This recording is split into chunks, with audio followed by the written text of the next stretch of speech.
Hey everyone, this is Kelvin doing another Res Metal podcast. I'm going to be talking with one of the members of Homeland, and that's going to be Ritual, who plays the guitar for Homeland. Yeah, what's up? This is Ritual. I play guitar for Homeland. I'm from Phoenix, Arizona. The other members are from Salt River, Arizona, in the Res. I'm the only non-Apache member in Homeland. The other two guys are Apache, Pima, and I'm Mexican. Trying to research more of my roots.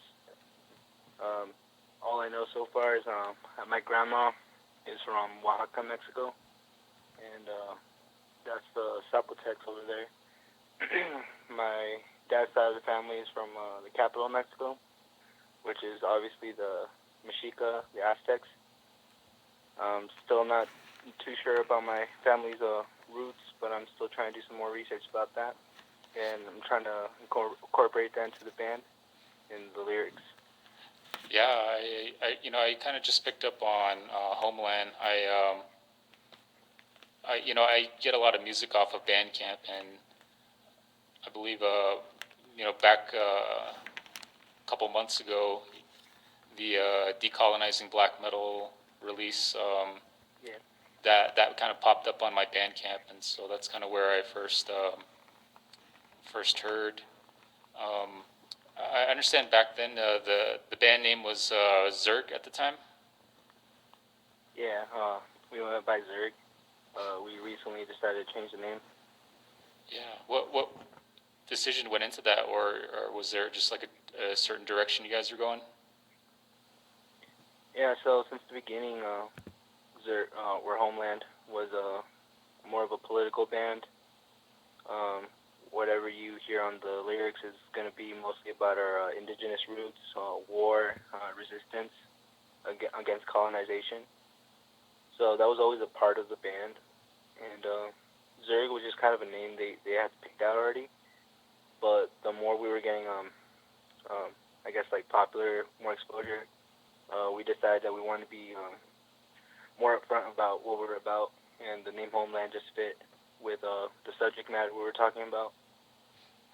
I picked up, so before I, called you, I did a little bit of research, and I saw Decibel magazine. They did a really short feature on you guys. I thought that was cool. I don't know how I missed that, but if anyone hasn't read that, I suggest, just looking up Decibel, ZURG, Indigenous Black Metal. There's like a really good article, and that article really does, explain a lot, with the band's influences and the lyrics. Are you guys gonna keep going with the like that influence with the topics of like indigenous? Yeah, so like I said earlier, from the beginning, we already knew what we were gonna write about. We already had that planned out. That it's not just gonna be a regular black metal band. It's gonna be like talking about indigenous heritage, war, past traumas that our people had gone through, and just trying to like inform people about what was going on and what's still going on to this day. And that's why we kind of called it Decolonizing Black Metal. It's our version of decolonization, but doing it through music. And our lyrics are always going to be about that. Our subject matter, imagery, everything's going to be about that. I don't think we'll ever write a song about like Satanism or burning churches, but you could definitely talk about resistance. That's what we'll talk about. Yeah, I mean, for sure. When I first heard the, Homeland's music, a lot of it, I could hear a lot of like Dark Throne and like Mayhem, a lot of like the, like kind of like Norwegian black metal. But yeah, was that a big influence on you guys? Big influence. Oh yeah, for sure. We like that old school like black metal sound, like the originators, like the ones that perfected it, like Dark Throne, Mayhem, Burzum, all those like Norwegian bands. The simple riffs, but are still heavy and hard, not too technical. We just like have it raw and stripped down. There's also a lot of punk influence going into it. The members and I were really big fans of like skate punk, just like those type of like melodic punk riffs, but like really fast and aggressive. Goes really well with the old school black metal sound. Yeah, I haven't picked up too much on Dark Throne's like old stuff, but I do listen to some of their newer stuff, like what was it called, Underground Resistance and Arctic Thunder, the newer Dark Throne releases, and even they're doing a lot of cool stuff. They're putting in a lot of like even like punk influence and kind of like old like traditional metal, like Judas Priest. It's actually really cool. Yeah, I like when like bands could bring in outside influences other than just straight black metal or whatever genre they're doing. It's always very interesting, and like it's more fun to listen to, when you hear something different. Yeah, the Dark Throne and Mayhem, I always picture them as just like a kind of straightforward, fast, aggressive black metal, and then I know Burzum, they're more like on the atmospheric side, and I know they're pretty big influences on atmospheric black metal and one-man black metal. Yeah. Are you guys going to incorporate any like atmospheric influences? We haven't really discussed doing that in the future. Like I said, we like the more stripped down raw sound, and there's going to be probably more punk influence than anything. We'd probably be sounding more punk than atmospheric. It's just like what we're really into. Yeah, there might be like little hints of it here and there, but it's going to be mostly fast and hard. Yeah, I like that. That's going to be really cool. And then with the, with the strong message of like, like decolonization and like indigenous events or, those topics, I think that's going to be kick-ass. I think more recently, I really, gotten to pick up on a lot of like bands who are also incorporating indigenous influences. I know one of the bigger ones is Pan American Native Front. Have been able to check out their, I think it's a one-man project. Have you been able to check out the Pan American Native Front project? Yeah, I've been seeing a lot of new indigenous bands coming out. Usually pushed by Metal Cave Zine. They've been one of our biggest supporters from day one. Like, they're always promoting us, promoting new indigenous bands, and that's actually how I found out about those guys. Pan American Native Front, all those bands. It's really cool what they're doing, and I like to see it, I like to see all these newer bands coming out with the same message that we're putting out. Oh yeah, shout out Metal Cave Zine. They actually recommended I reach out to Homeland. So yeah, shout out to Metal Cave Zine. Yeah, shout out to them. Yeah, up here around the Navajo Reservation, one of the bigger bands is Mutilated Tyrant. They're actually close to where I'm at. I'm in Fort Defiance, and I believe they're in the Ganado area, so it's really close. Yeah, they're I think they only put out a couple of EP and maybe a demo, but they're pretty. I think they're pretty big. I think they were featured in that Revolver video. Yeah. That's actually what kind of inspired me to do this. Oh, really? Yeah, like I just growing up, I'm in my 30s now, but when I was younger, I remember just kind of hearing about native metal bands.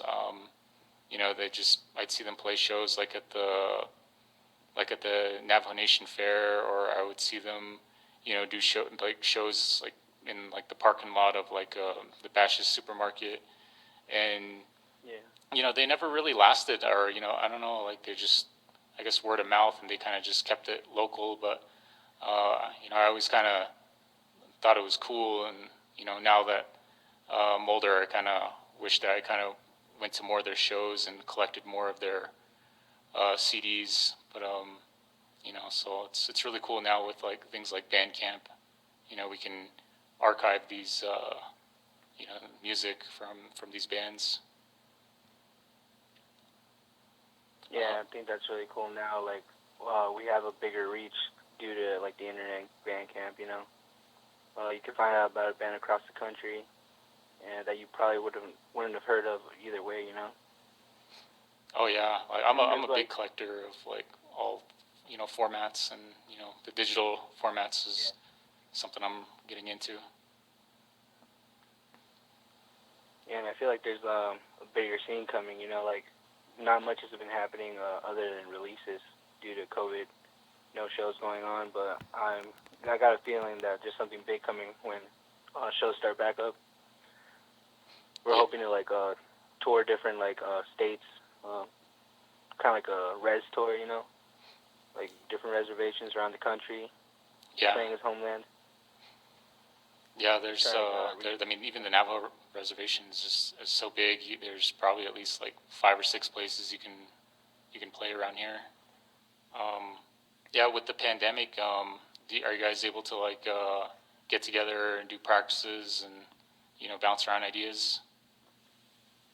Yeah, we still do. We got like a group chat. I'll hit up foul funeral ideas I got. We'll meet up for practice since we're in another band too.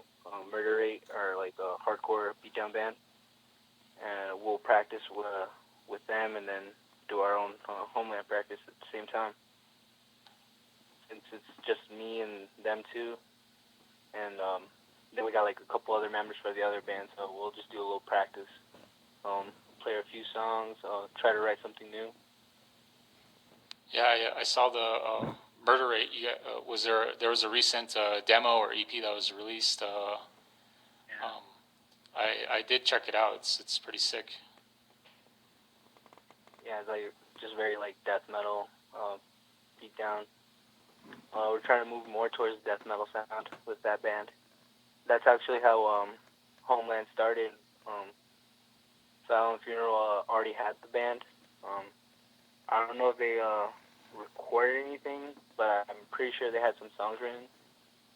Yeah, they did have some songs written, and I think we were waiting for a guitar player to come to practice one day, and I was just sitting there in the practice spot, and they started playing some of their songs, and I thought it was cool, and I think they just needed another member to be in it, so they asked me right there, and that's how I joined the band.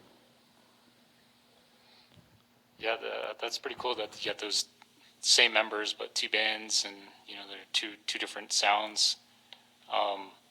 Yeah. Do you guys ever like think about maybe doing a mix of the two, like some hardcore influence in Homeland or black metal influence in Murder Rate? We wrote a black metal influence song for Murder Rate once, but we haven't done anything with it yet. I think we forgot the riff. But we're definitely trying to like bring in Murder Rate's our band where we throw in all the influences we like, whether it be like death metal, like beatdown, like other hardcore bands, some black metal, something like that, Yeah. And with Homeland, in the new record we're putting out, I wrote a song. Kind of sounds a little hardcore. Like old school hardcore, like very punk, very hardcore. So we're definitely like bringing in outside influences to all our bands, because it's just stuff that we like. That's awesome. Yeah, I need to check out. I actually heard of Homeland first, and then now I'm just kind of finding out about Murder Rate. For those who haven't picked up on Murder Rate, what would you say? What should they check out, or is there a go-to like song or a go-to release that Murder Rate put out that you would want to recommend? Well, if anyone out there wants to check out Murder Rate, I definitely recommend the new demo we just put out. Some of our best like songs that we've written so far, and I'm just really proud of the work we've done with it. So I'd like people to check that one out. It's called Cold-Blooded Murder. Cold-Blooded Murder demo. Nice. I'm gonna check that out. I'm gonna definitely get the digital release. Oh yeah, going back to kind of like the releases. Were there any plans to getting like a physical format released? I heard them talking about trying to do something like physical, but I don't know if they're working on that or anything. We just have stuff up online right now. Metal Cavesing put our 2 EPs up on their YouTube channel, and that's the only thing we got up so far right now. We got them up on Bandcamp, but as far as physical releases, we don't got anything out. But I would want to put out some tapes or CDs. We've had people from like other countries asking about it. That's a big thing in the black metal community. It's tapes. I have a couple of tapes myself. It's I don't know. I grew up collecting CDs, so I still kind of have that itch to get the physical format. Like I'll pick up the digital release, but sometimes I feel kind of like I feel kind of guilty, especially if it's Spotify or one of the streaming platforms that I know the artist doesn't certainly get a big benefit from. So once I see there's a physical release, I'll pick it up just to give the band some support. Yeah, I think that's really cool when people can support the band directly by their physical releases. I was collecting vinyl records and tapes for a while too.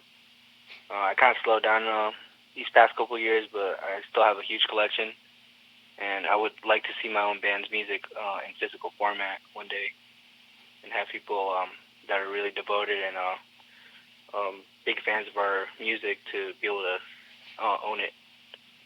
Yeah, I know one of the big things about playing a live show is when I see a band I never heard of and that they kind of catch my attention, the first thing I do is I go to their table to, grab a CD or, grab something. And, it's always, definitely when the live shows pick up, I'll, hopefully check you guys out. And if you guys got any merch or any CDs or anything, I'll definitely grab some. Yeah, we'll definitely try to have something out soon, especially if shows ever come back soon, like this year at least. We'll try to get something before then so we could have something ready for people that want it.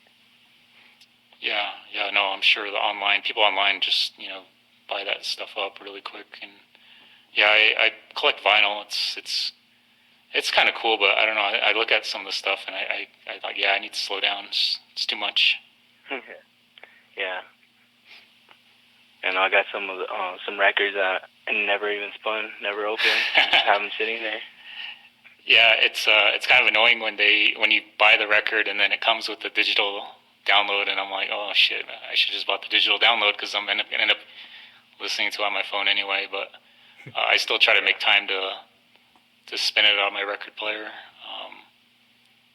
Yeah, I mean, it's it's something I've been doing since I think I started collecting records in, I want to say 2012, and so back then I didn't have a lot of money and didn't have a job, but kind of like as I got a regular paying job, I kind of went back and picked up some of those records I missed out on. And but yeah, even now it's all about the pre-orders. I feel like if you miss out on the pre-order, you're kind of like you're probably not going to end up getting the record you want. So it's all like it's all strategic now. You gotta check certain places online and just try to be ready to pay for stuff on the spot. It's kind of like I guess it's like an addiction to me. I definitely need to try to cut back on that. Yeah, for sure. It could end up being like that. You just end up buying too many records that you're not really sure if you're gonna listen to them or not. But at the same time, they're pretty cool. Like you get a little bit more out of it. Yeah. Some bands put extra little things in there for you. Oh yeah. I like it when they or something. Yeah, the color when they like do a special color, or I'm not too big into box sets because they're usually really expensive. But if there's a certain color, like a really limited color, I'll try to go to that. Yeah, I know what you mean. It's just when they take the time to do something really cool, then I'll definitely pick it up. But yeah, we might for sure we want to do tapes. Oh yeah, that's gonna be sick. We still don't know where we're gonna get them done, but for sure it will happen. No, I'm sure there's a lot of people out there that'll approach you guys about getting that on tape. Yeah, I know there's I don't know too many. I just recently started collecting tapes, and yeah, I'm not sure like where or how they press them. I know CDs seem pretty inexpensive. I mean, it seems like when I buy a CD from a band at a show, it's usually like it looks like a CD copy from like a computer, and they just kind of made their own cover with like a Xerox machine. So that's those are always cool. I like those. I like getting those kind of demos or EPs. Yeah, like a burned CD. Yeah. It's. I mean, it's kind of sucks now that computers don't really have CD drives anymore. I think it's like an extra add-on you have to get.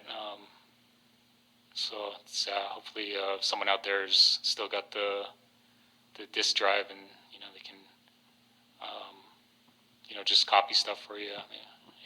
I mean, I have a laptop now, but there's no CD drive. It's just like a USB port. So it's kind of annoying because I used to buy a lot of CDs and burn them onto my computer. Yeah, I don't think I ever burned any CDs.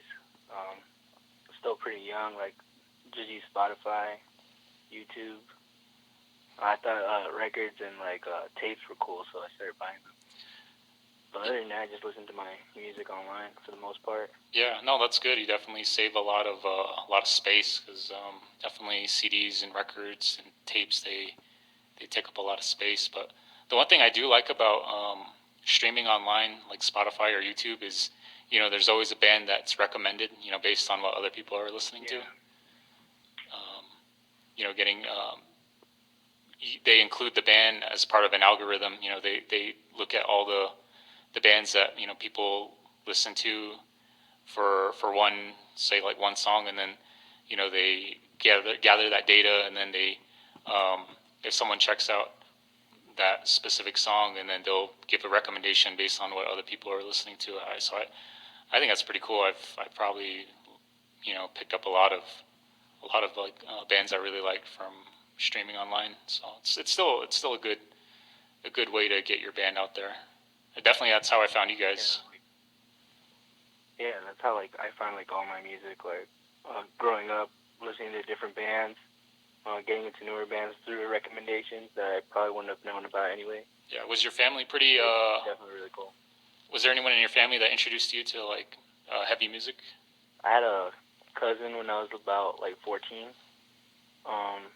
He showed me this punk band called the Addicts, and he showed me Iron Maiden all on the same night. And I just thought the music was. I didn't listen to anything like that. I listened to like rap music or like Mexican music, because that was like what was cool at the time for me. And when he showed me the Addicts and Iron Maiden, I just thought it was like, oh, this is pretty sick. And I got into like punk and hardcore through that. So I would say, yeah, my cousin showing me those two bands when I was like 14 is what got me into like all the music I'm into right now. Yeah, did any of those bands spark your interest in guitar? Yeah, I wanted to get a guitar after listening to like Suicidal Tendencies, because I like the riffs. Like I just thought like it was like the fastest shit like I ever heard. I was like, I want to learn how to play that. And this hardcore band called Rotting Out too, because they sound like when I found out about them and saw that they were like Mexican, I thought that was pretty cool, because I thought I was into like, when I was younger I used to think, oh, I'm into white boy music, like this isn't cool, but like I like it.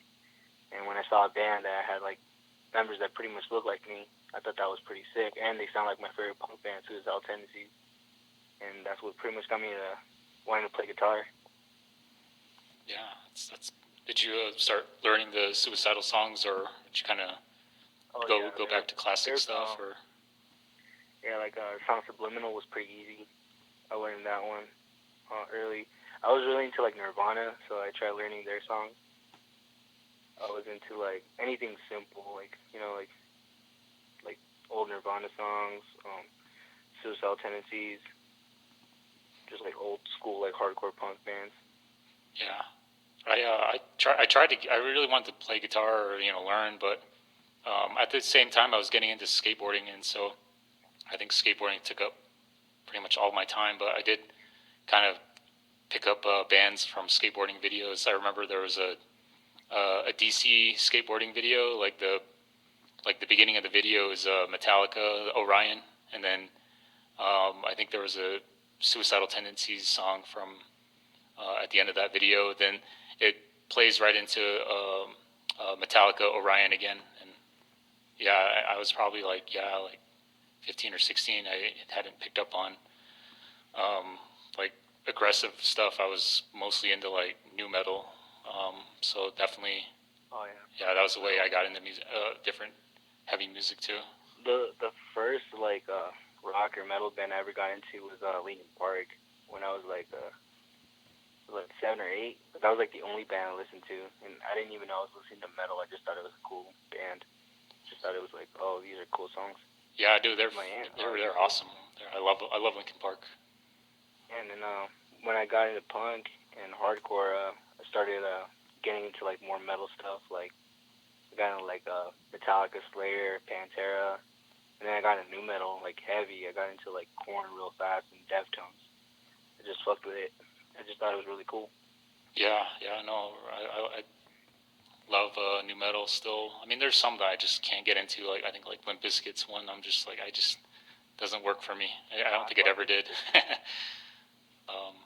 But yeah, definitely Linkin Park. I don't know if they're still going to be around now that Chester Bennington's passed away, but if they find someone who sounds like him, I definitely support him. But yeah, definitely the first like 2 albums are still stuff that I listen to today. Yeah, for sure. I'm almost done here, but one thing I like to do for the bands that I talk to is play a song. Would it be cool if I play one of the Homeland songs? Oh, yeah, for sure, man. Yeah. Which Homeland song would you say is one of your favorites? My favorite song that we have so far is Winchester Bacho, which is Apache for wolf. So it's the song's called Winchester Wolf. It's probably my favorite song that we got out so far. Awesome. Yeah, I'll go ahead and play that for everyone. Again, Ritual, thank you for doing this. This was really cool. Thank you. And I'll definitely get this ready. All right, that was my interview with Homeland guitarist Ritual. Again, thanks guys for letting me reach out and do this podcast with you. Be sure to check out their demos, Red Storm and Decolonizing Black Metal, on their Bandcamp page. You can also find it on Metal Cave Zine's YouTube channel. Also, be sure to check out Murder Rate. They just released a demo called Cold Blooded Murder. So I'm going to play some music now. I'm going to play Winchester Bacho from the Red Storm demo, and then I'm going to play one of my favorite tracks off of Decolonizing Black Metal, and that's Everlasting Battle. All right, guys, take care.